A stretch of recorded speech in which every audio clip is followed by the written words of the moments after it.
রাজশাহী বিশ্ববিদ্যালয়ে complete shutdown কর্মসূচি চলছে। পূর্ব ঘোষিত কর্মসূচি অনুযায়ী সোমবার সকাল থেকে বন্ধ রয়েছে বিশ্ববিদ্যালয়ের সব ক্লাস ও পরীক্ষা। তবে রাত্রিকালীন কার্যক্রম, রাকসু নির্বাচন কার্যক্রম, পরিবহন ও পানি বিদ্যুৎ সরবরাহ সচল রয়েছে।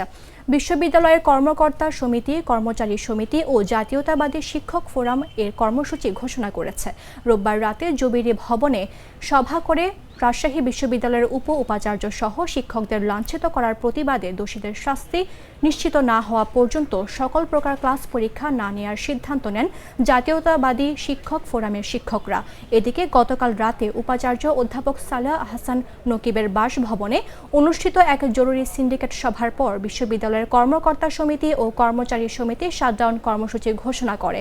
তাদের দাবি, দেশের প্রায় সব বিশ্ববিদ্যালয়ে কর্মকর্তা কর্মচারীদের সন্তানদের জন্য প্রাতিষ্ঠানিক সুবিধা বা পোষ্যকতা বিদ্যমান থাকলেও রাবিতে তা স্থগিত রাখা হয়েছে, যা অন্যায্য। তারা এ সুবিধা পুনর্বহালের জোর দাবি জানিয়েছেন। এছাড়া সম্প্রতি বিশ্ববিদ্যালয়ের শিক্ষক ও কর্মকর্তা কর্মচারীদের ওপর হামলার ঘটনায় জড়িতদের ছাত্রত্ব বাতিলের দাবিও জানানো হয়েছে। ভিশন মসকিটো কিলিং ব্যাট হাতে থাকলে মশাদের আর রক্ষা নাই। ভিশন মসকিটো কিলিং ব্যাট, মশা তাড়াবার হাতিয়ার। ক্রয়ের জন্য ভিজিট করুন ভিশন শোরুম কিংবা অথবা.com-এ।